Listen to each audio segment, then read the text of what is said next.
अभी आप देखोगे यंग एज में भी लड़कियां कॉस्मेटिक्स बहुत जल्दी लगाने लग रही हैं। ये ऑयली और स्पाइसी फूड को बंद करने से नहीं होगा, ये बहुत ही बड़ा मिथ है। हम छोले भटूरे खाते हैं या मीठा, यस कोरिलेशन है वो मैं आपको बताऊंगी। मोस्टली सन एक्सपोजर का बहुत बड़ा रोल होता है पिगमेंटेशन में, स्पेशली इंडियन स्किन में। क्या सनस्क्रीन सेफ होती है फॉर द स्किन? बिल्कुल बिल्कुल बिल्कुल सेफ होती है। सनस्क्रीन आपको स्किन कैंसर से भी बचा रहा है। A basic skin care will only take 5 minutes, not more than that, can be less than 5 minutes also. Acne as well as pigmentation is a very common problem. हर 4-5 में से 4 लोगों को एक्ने होगा। तो बॉडी में भी कहीं पे भी फंगस हो सकता है। Hello everyone, you are watching ABP live. It's me with you Tanisha. आज हम बात करने वाले हैं स्किन केयर की और स्किन से जुड़े समस्याओं के आसान हल की।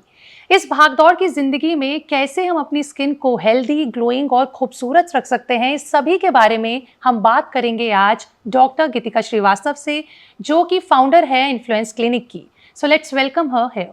Hello ma'am, how are you? I am great. Ma'am, I said regarding skin कि कैसे आप इस भागदौड़ की ज़िंदगी में अपनी स्किन को हेल्दी, ग्लोइंग और खूबसूरत रख सकते हैं।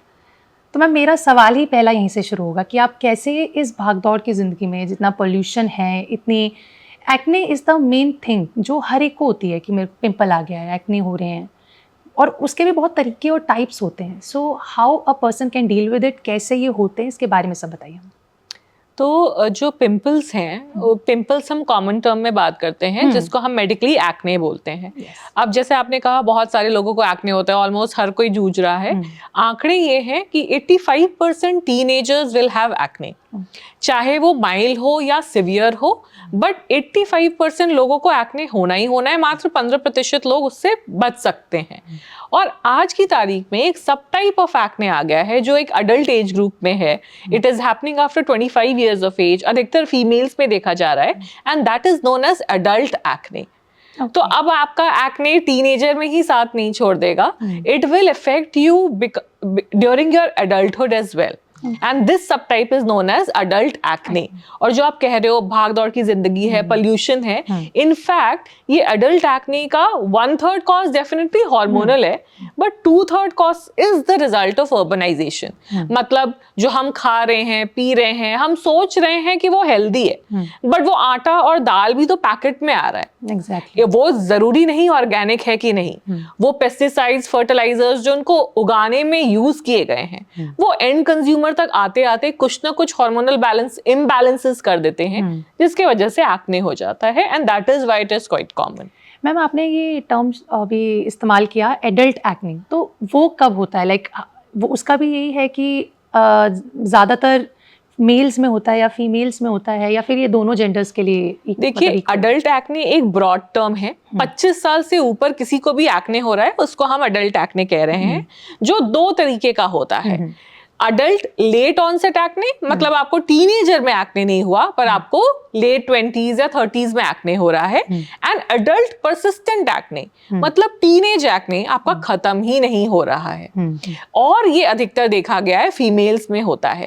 इनफैक्ट 40s में close to 20-30% women will still have acne. Yes. And that is because mostly hormonal imbalances, ये जो microplastics हैं जो हम consume कर रहे हैं, वो hormonal disturbances अधिकतर female में देखे जा रहे हैं। Okay. तो how can it be prevented? Like कैसे बच सकते हैं इससे? Like what is the good food we should? आपने बोला हर चीज़ पैक्ड आता है, और obviously we don't know, वो उसमें लिखा होता है use by this date, but sometimes क्या पता उससे पहले ही उसके अंदर प्रॉब्लम्स आनी शुरू हो जाती हैं, क्योंकि जो हम ऑर्गेनिकली ले रहे हैं, हमें उसका पता है क्योंकि वो हमारे सामने उग रहा है। दुकान से ले रहे हैं, उसका कहाँ हमको कुछ आइडिया रह सकता है। So how can we like बच तो नहीं सकते? मुझे लगता है ये जेनेटिक भी होता है या फिर इन ब्लड भी होता है?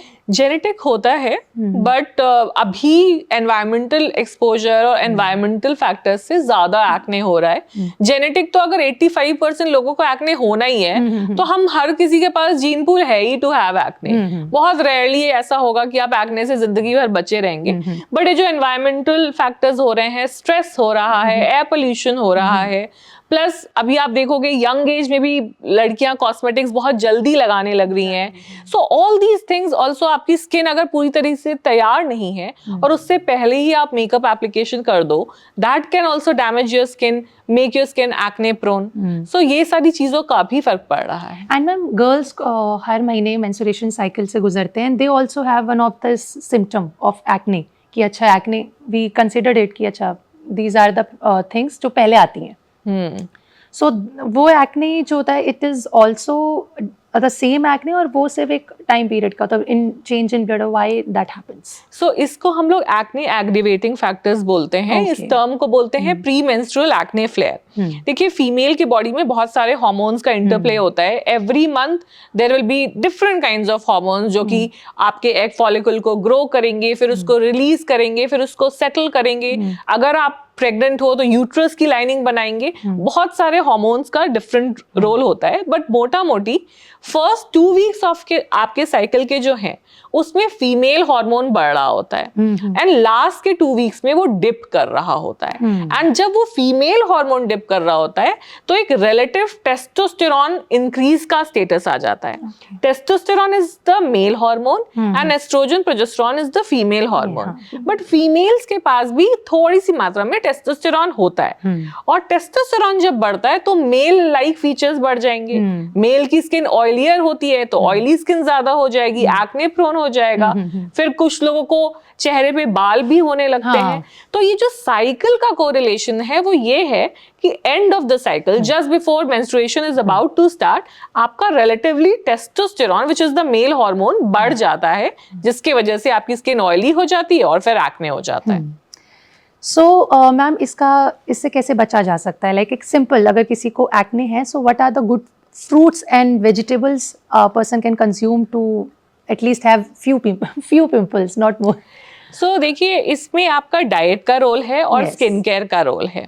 डाइट में ये ऑयली और स्पाइसी फूड को बंद करने से नहीं होगा. ये बहुत ही बड़ा मिथ है. बहुत ही बड़ा मिथ है कि हम छोले भटूरे खाते हैं या मीठा, यस कोरिलेशन है, वो मैं आपको बताऊंगी. बट ऑयली स्पाइसी फूड का कोई कोरिलेशन नहीं है. कोरिलेशन है सिर्फ मोटा मोटी 2 चीजों का. डेयरी खा सकते हैं, मिर्च मसाला मतलब. हाँ, और इंडियन फूड, इंडियन होकर हम मिर्च मसाला नहीं खा पाए, बहुत बड़ी नाइंसाफी होगी. तो खाने में मेनली डेयरी एंड शुगर को अवॉइड करना होता है. डेयरी में भी काउज मिल्क और टोन्ड मिल्क, ये दोनों ज्यादा कॉमेडोजेनिक होते हैं. ये आपका एक्ने फ्लेयर कर सकते हैं. एंड शुगर इसलिए कि जब भी आप कोई ऐसा फूड आइटम लेंगे, फॉर एग्जांपल आपने मिठाई की बात की, वो मिल्क से बनी हुई है तो उसमें डेयरी भी है और शुगर भी है. Same goes for mango shakes. Mango naturally उसमें शुगर बहुत ज्यादा है और शेक्स के वजह से दूध आ गया. तभी गर्मियों में बहुत सारे लोगों का एक्ने क्यों होता है? क्योंकि वो मैंगो शेक पसंद है तो पी रहे हैं. Same goes for ice creams, again lot of dairy and sugar. क्योंकि ये शुगर जो है सडनली आपका इंसुलिन हार्मोन का स्पाइक कर देता है, जिसके वजह से आपके ऑयली स्किन और एक्ने हो जाता है. तो खाने में डेयरी और शुगर अवॉइड करना है. For fruit and vegetable you मतलब आप नमक मिर्च मसाला खाओ पर मीठे पे कंट्रोल रखो बेसिकली. राइट. मैम अब अगर बात करें धब्बे की, जैसे फेस पे डार्क स्पॉट्स हो जाते हैं, धब्बे हो जाते हैं, तो इनका क्या रीजन होता है basically? What are the reasons? देखिए पिगमेंटेशन एक ब्रॉड अम्ब्रेला टर्म है जिसमें कि बहुत सारी चीजें आ सकते हैं. आपकी टैनिंग भी पिगमेंटेशन में आ सकता है. फ्रेकल्स जो छोटे छोटे से ब्राउन स्पॉट्स होते हैं फेस में, वो भी पिगमेंटेशन में आ सकता है. झाइयाँ, मेलास्मा, एक्ने के ब्राउन मार्क्स भी पिगमेंटेशन में आ सकते हैं. इसके बहुत सारे कारण है. अगर फ्रेकल्स है तो वो जेनेटिक होगा, धूप के वजह से होगा. अगर आपके एक्ने मार्क्स हैं तो ऑब्वियसली वो एक्ने के बाद हो रहे हैं. उसी तरह टैनिंग है, वो धूप में ज्यादा देर रहने से हो रहा है. बट मोस्टली सन एक्सपोजर का बहुत बड़ा रोल होता है पिगमेंटेशन में, स्पेशली इंडियन स्किन में. क्योंकि जो हम, अगर आपको पता हो कि जो स्किन पिगमेंट होता है वो मेलानिन होता है, जिसके वजह से सबका स्किन टोन होता है. बट सबका स्किन टोन एग्जैक्ट सेम नहीं है. कोई फेयर है, कोई डस्की है, कोई ऑलिव स्किन टोन्ड है, हाँ, उसमें मेलेनिन की मात्रा तो डिफरेंट है ही, मेलेनिन का टाइप भी डिफरेंट है। दो तरीके के मेलेनिन है, एक यू मेलेनिन और फियो मेलेनिन। जो यू मेलेनिन होता है वो डार्कर स्किन टोन में ज्यादा होता है compare to the other type. तो इन सब के वजह से भी जब धूप का एक्सपोजर ज्यादा होता है तो वो मेलेनिन बढ़ा देता है, टैनिंग कर देता है और पिगमेंटेशन प्रोन कर देता है। तो किसी के भी चेहरे पे अगर दाग धब्बे हैं, उनको सबसे पहले धूप से बचाव करना है, धूप में कम जाना है, 10 बजे से 2 बजे के बीच में तो अवॉइड ही करना है और एक अच्छा सनस्क्रीन लगाना है। मैम सनस्क्रीन का ही मैं अभी आपसे नेक्स्ट क्वेश्चन पूछने वाली थी, क्या सनस्क्रीन सेफ होती है फॉर द स्किन? बिल्कुल बिल्कुल बिल्कुल सेफ होती है। इनफैक्ट अभी मैं देख रही थी कि कुछ सोशल मीडिया पे रील्स भी वायरल हो रहे हैं जिसमें वो बता रहे हैं सनस्क्रीन इज डेंजरस, ये हार्मोनल चेंजेस कर रहे हैं बॉडी में। बट सी, सनस्क्रीन एक क्रीम के मात्रा में है। कोई भी क्रीम आप लगाते हो तो आपकी बॉडी में वो एब्जॉर्ब डेफिनेटली होता है, बट वो इतनी माइन्यूट मात्रा में होता है कि वो आपके बॉडी का रेगुलेशन खराब नहीं कर सकता, चाहे आप हार्मोनल रेगुलेशन की बात करें या किसी और चीज की। उसके बाद कुछ सनस्क्रीन के कंपोनेंट्स होते हैं लाइक एवोबेंजोन्स, ऑक्सीबेंजोन्स, ये सनस्क्रीन के इंग्रेडिएंट होते हैं जिससे कुछ लोगों को डर्मेटाइटिस या रिएक्शन या एलर्जी होता है। तो आजकल जो मेडिकेटेड सनस्क्रीन है इनको ऑलरेडी ब्लैकलिस्ट कर दिया गया है। अगर आप इनका नेम लेबल पढ़ोगे पीछे तो ये सनस्क्रीन उसमें नहीं पाए जाएंगे। और फिर भी कोई नॉर्मल सनस्क्रीन से भी आपको एलर्जी हो सकती है, उसका ये तो पार्टली जेनेटिक भी है, बट इसके लिए आप सनस्क्रीन मत लगाओ। इंडियंस में तो क्या है, अगर आप सनस्क्रीन नहीं लगाओगे आप टैन हो जाओगे या आपकी पिगमेंटेशन प्रॉब्लम बढ़ जाएगी, दैट इज इट। बट बाहर सनस्क्रीन आपको स्किन कैंसर से भी बचा रहा है कॉकेशियंस में मोस्ट। तो वो अगर वो आपको एक जानलेवा बीमारी तक से बचा रहा है, then how can sunscreen be dangerous? But ma'am जो सनस्क्रीन होती हैं वो इतने सारे कंपनीज ने लॉन्च कर रखी हैं, तो ये कैसे पता चलेगा कि which skin for which type of skin which sunscreen is good, या फिर एक कॉमन होती है जो हर टाइप में? तो यहाँ पे लोग मुझे लगता है जज कर लेते हैं, बिकॉज एक सूट नहीं करती तो दे जज की सनस्क्रीन। बिल्कुल बिल्कुल, ये बहुत कॉमन है कि मैंने सनस्क्रीन इसलिए नहीं लगाती हूँ, मैंने एक बार लगाया, मेरी स्किन डार्क हो गई या कुछ हो गया और फिर मैंने सनस्क्रीन लगाया नहीं। तो सनस्क्रीन चूज करने में दो चीजें हैं, एक तो उसकी एफिकेसी कि सनस्क्रीन इफेक्टिव होना चाहिए जिस पर्पस से हम लगा रहे हैं। मेरे पास बहुत सारे पेशेंट्स आते हैं जो सनस्क्रीन लगा रहे होते हैं फिर भी टैन हो रहे होते हैं। In fact this is a very personal experience of mine also. I went for a family trip, me, my husband and extended family members. Me and my husband were using medicated sunscreen. We did not got tanned, same amount of exposure, but other family members got tanned because they were using a different kind of sunscreen. तो इसीलिए sunscreen efficacious होना चाहिए कि आप जिस चीज के लिए उसको यूज कर रहे हैं, सन प्रोटेक्शन के लिए, टैनिंग नहीं हो, वो आपका पर्पस सॉल्व करे। और दूसरा, आपको वो पसंद आना चाहिए, उसका टेक्सचर, उसका फील, ये सब आपको पसंद आना चाहिए। अब सनस्क्रीन एफिकेसी आप कैसे देखोगे? SPF और PA फैक्टर। मैं ये बार बार कहती हूँ कि SPF पे अकेले जोर नहीं देना है, PA फैक्टर पे भी जोर देना है। only see SPF. हाँ, तो क्योंकि SPF का इतना अवेयरनेस कर दिया गया है, now it is time that people should get awareness around PA factor also. SPF is the ability of the sunscreen to block UVB. PA factor is the ability of the sunscreen to block UVA. Okay. And we want a complete coverage. तो हमें SPF भी चाहिए, हमें PA factor भी चाहिए। तो PA factor plus sign से denote होता है। तो अगर उसमें प्लस साइन है आपके सनस्क्रीन में, मतलब उसमें UVA प्रोटेक्शन भी है। और SPF मिनिमम 30 to 50 होना चाहिए for Indian skin type. Plus भी चला जाता है कभी कभी। तो हाँ, तो जो PA फैक्टर की रेटिंग है वो +1 से +5 तक जाती है। तो इसीलिए आपको कहीं पे 3+ दिखेगा, कहीं पे 2+ दिखेगा, कहीं पे 4+ दिखेगा। Every type of plus are safe for our skin. It's completely safe. More the pluses, better is the UVA protection. But not necessarily more the SPF, better the protection. Yes. Okay. क्योंकि SPF 50 आपके 97% UV raise को block कर दे रहा है। अब 3% के लिए SPF 60-70 जाने का कोई फायदा नहीं है। सो SPF 50 is more than sufficient to block UVB rays. और एक बार आपको समझ आ जाए कि इसमें SPF भी है, PA फैक्टर भी है, तो बस फिर आप थोड़ा सा टेक्सचर के साथ खेलो कि हाँ मुझे पसंद आना चाहिए, फ्रेग्रेंस नहीं होना चाहिए, फ्रेग्रेंस रिएक्शन करवा देता है। कॉस्मेटिक ब्रांड्स में आप मोस्टली आप जाके देखोगे वो लग्जरी और इंडल्जेंस के चक्कर में उसको भर देते हैं फ्रेग्रेंसेस से, जबकि मेडिकेटेड ब्रांड्स में आप हार्डली फ्रेग्रेंसेस देखोगे। मेरा यही पहली actually I was about to ask कि क्या जो फ्रेगनेंस होती है it plays a role in की, बोला जाता है, एज आई ऑल्सो हर्ड, कि जो फ्रेगनेंस वाली चीज़ें होती हैं they are not more effective on skin as compare to the non fragrance. और डॉक्टर जब भी जो भी सनस्क्रीन कंसिडर करते हैं उसमें 99% फ्रेगनेंस होती ही नहीं है।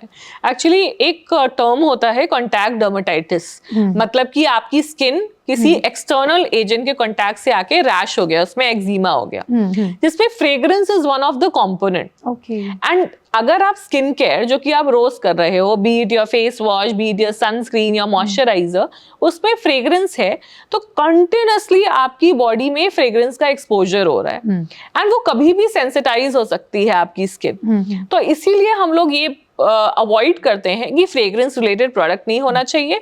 कॉस्मेटिक ब्रांड्स इसलिए यूज करते हैं because it's a sensory stimulation.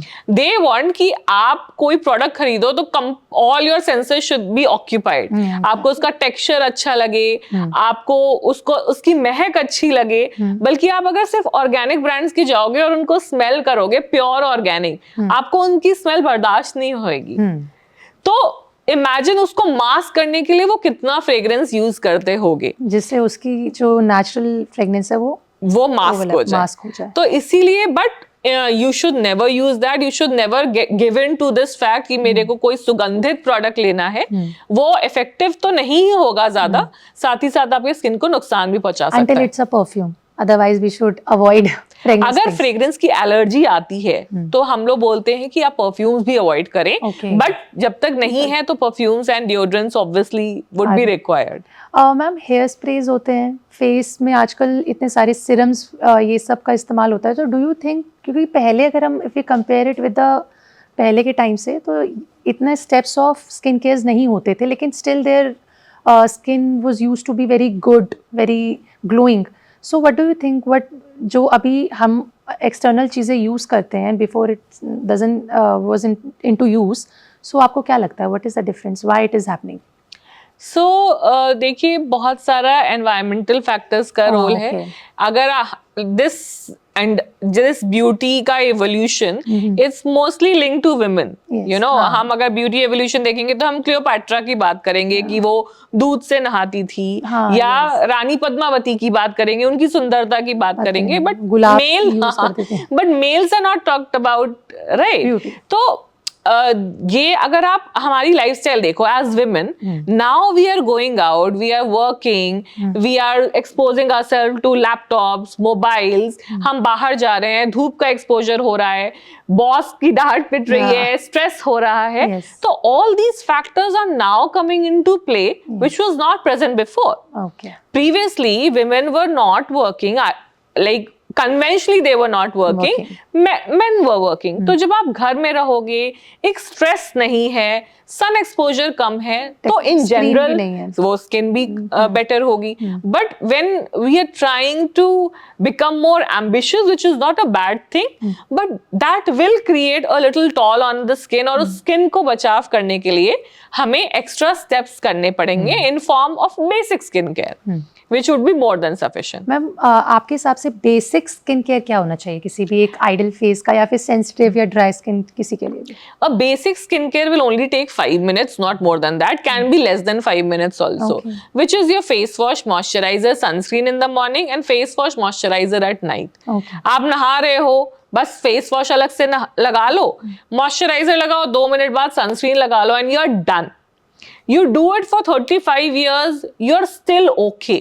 Problem क्या होता है, लोग बहुत जल्दी इसमें ना डिफरेंट काइंड्स ऑफ सीरम से एक्सपेरिमेंट करते हैं, डिफरेंट काइंड ऑफ प्रोडक्ट से एक्सपेरिमेंट करते हैं, उनको कोई फेस वॉश पसंद भी आ गया होता है, स्किन को भी सूट कर रहा होता है, फिर भी कोई एड देखकर कोई दूसरा फेस वॉश ले रहे थे, अंदर और चीजें हैं इसलिए। तो इसीलिए इट्स जब भी आपको आपका कोई स्किन केयर प्रोडक्ट पसंद आ रहा है, चाहे वो फेस वॉश हो, मॉइस्चराइजर हो, सनस्क्रीन हो, उसको चेंज नहीं करना है। अनटिल आपकी स्किन टाइप चेंज हो जाए कि पहले नॉर्मल थी बहुत एक्सट्रीमली ऑयली हो जाए एंड वाइस वर्सा, या वो प्रोडक्ट आना ही बंद हो जाए मार्केट में, then think about other products. A basic skincare with a normal face wash for your skin type, moisturizer and sunscreen is more than sufficient. आपके 99% प्रॉब्लम को सॉल्व कर सकता है. Exactly. मैम आप जैसे आप क्लिनिक में रहते हैं तो बहुत सारे आपके ऐसे कस्टमर्स होते होंगे, तो सबसे यूनिक कस्टमर जो सबसे ज़्यादा आपको एक एक्सपीरियंस रहा हो, आपका वेरी फनी एक्सपीरियंस रहा हो कि ये यहाँ पे like why people are getting into that, उसके बारे में कुछ बात करिए. फनी तो नहीं बोलेंगे बट थोड़े ना जो एक्सट्रीम एजेस होते हैं, वेरी यंग पेशेंट्स, वो आके बोलते हैं कि मैं रेटिनॉल लगाऊं, मतलब 15 साल के भी नहीं है, एंड ये हीरोइन को देख लेते हैं that they are using and they are having that skin, and उसमें आप एंटी एजिंग सीरम स्टार्ट करो at the age of 15 which is a little too much for you know these, and parents भी नहीं बता रहे होते, parents भी बड़े वैसे कर रहे होते हैं कि कोई नहीं बेटा अब हम कुछ और देख लेंगे वैसे types. So this is quite funny in my why they should go and play in the ground. हाँ, तो हम तो नहीं लगाते थे ना सनस्क्रीन, तो हम भी तो नहीं लगाते थे, तो पर चल जाता था. पता ही मतलब आई थिंक पहले नहीं था इतना, मुझे लगता है नहीं था awareness. And like paediatric sunscreen, बच्चे 3-4 साल के हैं, चलो ठीक है खेलने जा रहा है तो सनस्क्रीन आपने लगा दिया, but more than that every now and then उस पे बर्डन कर दो कि भाई तुम सनस्क्रीन लगाओ. मेरे ख्याल से ना इमेज रिलेटेड इश्यूज बहुत जल्दी हो जाएंगे. मैम वो मैच्योरिटी लेवल भी आई गेस बच्चों का एजेस से पहले नहीं होता है. एंड बहुत एक्सट्रीम एज में अगर आप चले जाओ 40+, वो चाहते हैं कि वो सैलून वाला फेशियल करवाते रहें और उनकी स्किन टाइट रहे, लटके ना, तो that is also an unrealistic expectation. तो मतलब फनी तो नहीं बोलेंगे बट कई बार एक्सपेक्टेशन को थोड़ा रियलिस्टिक करना पड़ता है at both spectrum, either very young और वेरी ओल्ड. सबसे ज्यादा मैम कौन से केसेस आपको लगता है आते हैं आपके पास कि हाँ ये कॉमन है, ये आते ही आते हैं? See, I am a dermatologist, तो मेरे पास तक कंसर्न बेस्ड पेशेंट्स बहुत आते हैं कि मेरी स्किन खराब हो गई है. तो मेरे पास वो पेशेंट्स नहीं आते हैं जो बोलेंगे मेरी स्किन अच्छी है, मुझे और अच्छा करना है. हाँ, ये तो बहुत स्मॉल फ्रैक्शन आता है, बट मेजॉरिटी जो पेशेंट्स आते हैं, मेरे स्किन में बहुत ज्यादा एक्ने हो गया है, उसको ठीक कर दो, मेरे चेहरे पे बहुत ज्यादा पिगमेंटेशन हो गया है, उसको ठीक कर दो. तो वैसे लोग मेरे पास ज्यादा आते हैं. एंड having said that, ये कॉमन प्रॉब्लम है भी बहुत. Acne as well as pigmentation is a very common problem. हर मतलब 5 में से 4 लोगों को एक्ने होगा और 5 में से 2 लोगों को पिगमेंटेशन होगा. It is that common. It's environment and hormones also. Yes. और female, why I don't understand कि फीमेल जो नंबर्स हैं वो ज्यादा क्यों होते हैं when they are visiting derma और एनी डॉक्टर? देखो, when it comes to pigmentation, female skin is more prone to pigmentation, especially melasma. Okay, melasma में क्या है, 3 मेन melasma या झाइयाँ जिसको हम लोग बोलते हैं हिंदी में, 3 चीजें हैं, जेनेटिक, सन एक्सपोजर और तीसरा female hormones. So that is why आप देखते हो प्रेगनेंसी में काफी लोग कहते हैं मेरी स्किन पहले फ्लॉलेस थी, फिर ये पैच आ गया जो जा नहीं रहा है. That is the melasma, that वो झाइयाँ हैं. सिमिलरली जो बर्थ कंट्रोल पिल लेते हैं उसमें फीमेल हार्मोन्स होते हैं तो उससे झाइयाँ हो जाती हैं. तो पिगमेंटेशन, झाइयाँ, melasma is relatively more common in females. और पहले स्किन फ्लॉलेस थी और उसमें एक बड़ा सा पैच आ जाए, so that is one reason that they come. Acne male और फीमेल में कुछ ज्यादा डिफरेंस नहीं है except the adult acne variety, जो कि फीमेल्स में अगेन ज्यादा कॉमन है. So they will end coming up more. But having said that, females are a little more conscious about their beauty. Because you know females are celebrated for their beauty, so they tend to get more conscious about it, more insecure about it, which can be sometimes daunting. Sometimes ऐसा लगता है कि बहुत ज्यादा social pressure है, but if they are doing for themselves, then why not? ऐसे भी cases होते हैं कि उनको लगता है कि गोरा कर दो तो आप ब्यूटीफुल लगोगे. They are not accepting their own tone. ये इंडिया में तो बहुत कॉमन है. And I am practising in the hub of south Delhi, which is a metropolitan city, and south Delhi being a more posh area as well. Yet every now and then I come across patients जो कि fairness obsessed होते हैं, शादी होनी है, and some of them are quite educated also. I can expect that कि कोई बहुत दूर से, कोई गांव से आ रहा है, वो ये बोल रहा है. वहाँ होता है कि लड़की गोरी है तो सुंदर है, दिस इज समथिंग जो बना ही हुआ है. हाँ, ये है फेयरनेस ऑब्सेशन. एंड मैं बार बार बोलती हूँ, ये थोड़ा सा ना अंग्रेज चले गए बट अपनी अंग्रेजियत छोड़ गए वाला वो है. बिकॉज पुराने जमाने में our skin tone was also celebrated. Now with the soft power के चक्कर में ये एक तरह से बना दिया गया है ओपिनियन की fair skin is a better skin. It's like currently whoever are the world leaders, they have fair skin. So they will create that kind of perception कि fair skin is the best skin. And we are accepting that. जबकि अगर आप देखो Indian skin लोग चाहते हैं. Why? क्योंकि Indian skin में मेलानिन बस इतना होता है कि आपकी स्किन रीजनेबली फेयर भी लगेगी, बट आपको फ्रेकल्स नहीं होंगे, आपको सनबर्न नहीं होगा. कॉकेशियंस की स्किन आप बेयर देख लो, सारे हॉलीवुड एक्टर्स को देख लो, they will have literally quite pigmented skin, बहुत रेड स्किन, हाँ, बहुत ज्यादा फ्रेकल्स होंगे. So they want to have our skin. तो मतलब why are we not celebrating our own culture and our own skin? Ma'am, if we talk about fillers and Botox, उस पर आपका क्या कहना है कि why people see it in a very negative way sometimes कि अच्छा ये देखो इसने फिलर्स. एक्चुअली जो मेन स्ट्रीम मीडिया है उसमें जो लोग फिलर्स बोटॉक्स अच्छे से करवा रहे हैं, आप मेकआउट ही नहीं कर पाओगे क्योंकि वो करवा रहे हैं. तो वो इतना नेचुरल लगता है, इतना फ्लॉलेस लगता है कि आपको लगता है ये इसकी नेचुरल ही है, ऐसी है. अगर फॉर एग्जांपल अब मैं एक सेलिब्रिटी का नाम लेती हूँ, Nayantara. She is a south Indian actress. वो मैं 20 साल से, my husband is also Tamilian, so he is telling me 20 साल से सेम लग रहे हैं.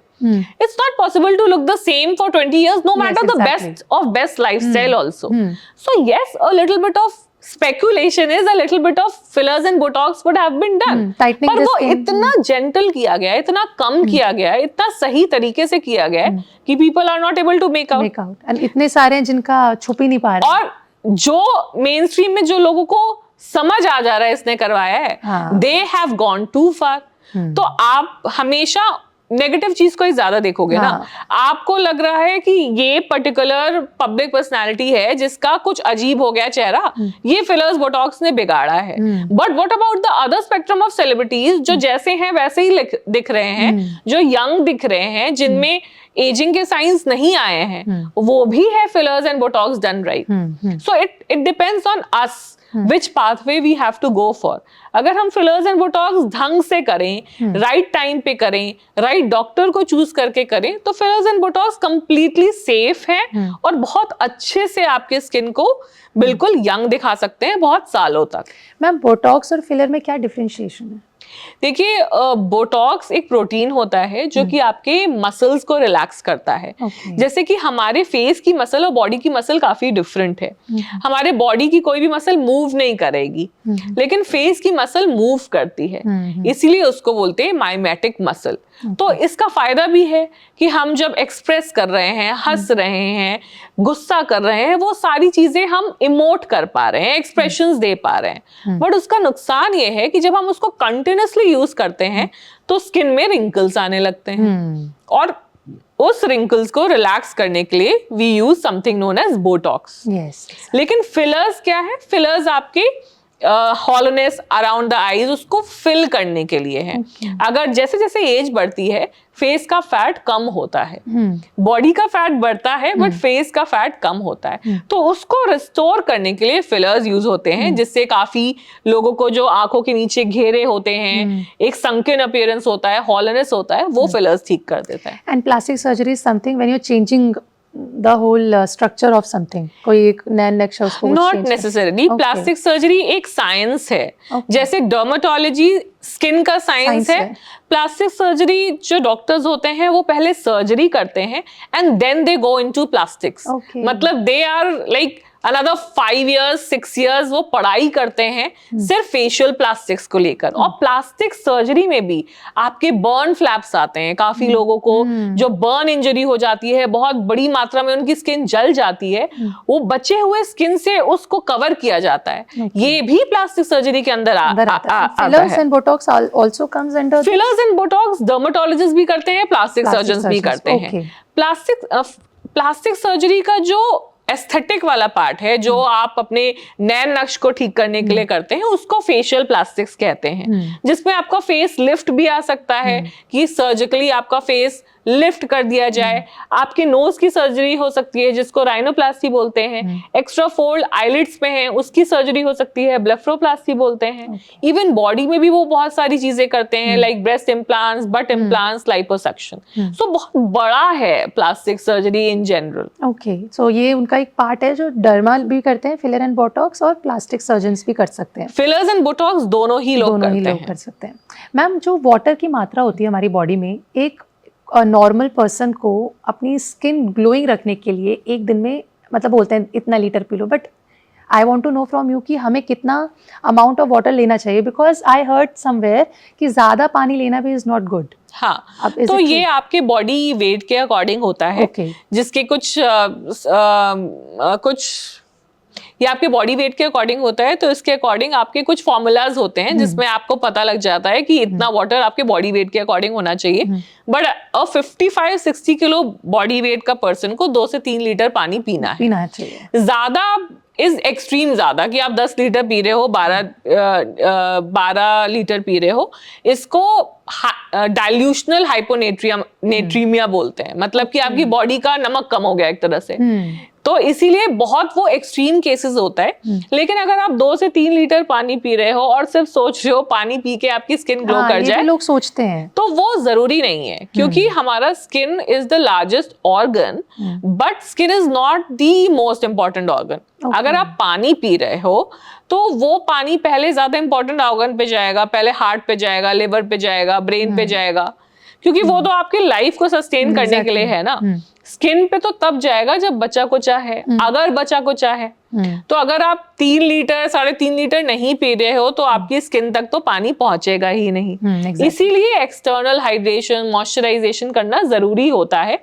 सिर्फ 2 से 3 लीटर पानी पी के एक्सपेक्ट करना कि स्किन ग्लो करे और सारे ही सब हमेशा हेल्दी लगे, इट्स क्वाइट अनलाइकली। मैम, जो अल्कोहल या फिर स्मोकिंग करते हैं, उनकी स्किन जल्दी एज होती है? डेफिनेटली अल्कोहल और स्मोकिंग तो पूरी तरीके से अवॉइड करना चाहिए, स्पेशली स्मोकिंग। अल्कोहल में क्या होता है कि जब भी आप अल्कोहल लेते हो आपकी बॉडी डिहाइड्रेट होती है, क्योंकि वो डायूरेटिक की तरह काम करता है। मतलब आपकी बॉडी से यूरिन ज्यादा निकल रहा होता है, तो आपकी बॉडी का सारा वाटर वो निचोड़ लेता है। ये क्योंकि लोग ना जब स्मोकिंग क्या कुछ होता है बोलते हैं लंग्स, द मेन थिंग कि लंग्स पे असर होता है, but I guess face is also a part, skin is also a part. जब आप स्मोकिंग करते हो तो स्मोकिंग में निकोटीन नामक एक केमिकल होता है जो वेजोकंस्ट्रिक्शन कर देता है। मतलब आपके खून की जो नसें होती हैं उसको सिकोड़ देता है। तो कम खून जाएगा तो कम न्यूट्रिशन, तो एजिंग के साइंस बढ़ जाएंगे। उसके बाद मूवमेंट जो है स्मोकिंग का, सिगरेट स्मोकिंग का, उससे स्मोकर्स लिप्स भी हो जाते हैं। मतलब वो आपकी रेडिएटिंग लाइंस हो जाती हैं, रिंकल्स हो जाती हैं around the lips and mouth, जिसके वजह से दिखता है एजिंग के चेंजेस बहुत जल्दी। ऐसे केसेस भी आते होंगे मैम आपके पास? हाँ, smokers line, smokers lips, very common. But वही again we do fractional CO2 laser, we do fillers, Botox, और उससे काफी हद तक वो बेटर हो जाता है। Ma'am, my last question will be कि फंगस इन्फेक्शन से कैसे, हाउ इट, मतलब what is this, how it affects people, किस कौन से स्किन टाइप को it affects, this will be the last question. So fungal infection जो है, इसमें ना स्किन का फंगल ऐसी चीज है कहीं पे भी उग जाता है। ये आपकी जो काई कहीं पे भी हो जाती है, वो भी एक तरह का फंगस है। ठीक है, तो बॉडी में भी कहीं पे भी फंगस हो सकता है। आपका फंगस लंग पे हो सकता है, बाकी इंटरनल ऑर्गन पे हो सकता है, और स्किन पे हो सकता है। स्किन वाले फंगस को हम लोग डर्मेटोफिटिक इन्फेक्शन बोलते हैं कॉमनली, जिसको हम रिंग वॉर्म बोलते हैं। और ये वाला जो फंगस है, फंगस लव्स मॉइस्चर। मतलब या तो आपने गीले कपड़े पहन लिए, या मानसून में कपड़े सूख नहीं रहे हैं, या स्वेट हो गया एक्सट्रीम, तो वो स्वेट या मॉइस्चर आपके बॉडी फोल्ड्स में यूजुअली एक्यूमुलेट हो जाता है, like your underarms, inner thighs, groin, इन सब एरिया में वो एक्यूमुलेट हो जाता है, जिसके वजह से वहां फंगस पनपने लगता है और फिर वो रिंग वॉर्म जैसा एक दाद खाद खुजली टाइप बना हो लेता जाता है, जिसकी हम ऐड भी देखते हैं उससे। वो सर ये मैम ये जैसे कहीं पे टच करके हम कहीं लगाएंगे, सो इट इज क्योरेबल और या फिर स्प्रेड होने वाला होता है? ये बहुत सारे अगर होते हैं, बहुत सारे नहीं होते हैं। हाँ, ये मोस्टली अगर आप का ग्रॉइन एरिया पे है तो अगर आप इसका ट्रीटमेंट नहीं करो तो बाकी एरिया पे फैल जाता है। यही इन्फेक्शन आपके फेस से लेकर, बालों से लेकर, नेल से लेकर हर जगह फैल सकता है। पर गुड थिंग इज कि 1 से 2 महीने का ट्रीटमेंट देखने में खराब लगता है, वैसे तो कोई लाइफ सेटिंग तो ऐसा नहीं है, बट 1 से 2 महीने का अगर आप मेडिकल ट्रीटमेंट ले ले, कुछ anti fungal tablets, anti fungal tube, तो उससे वो परमानेंटली ठीक हो जाता है। Thank you so much for being with us ma'am. और अगर आपको कोई भी इस इंटरव्यू के बाद कोई डाउट है या कोई क्वेश्चन है जो रह गया हो, आप चाहते हैं मैं पूछूं, तो कमेंट में लिख के जरूर बताइएगा। And thank you so much for your time and thank you so much for watching ABP live.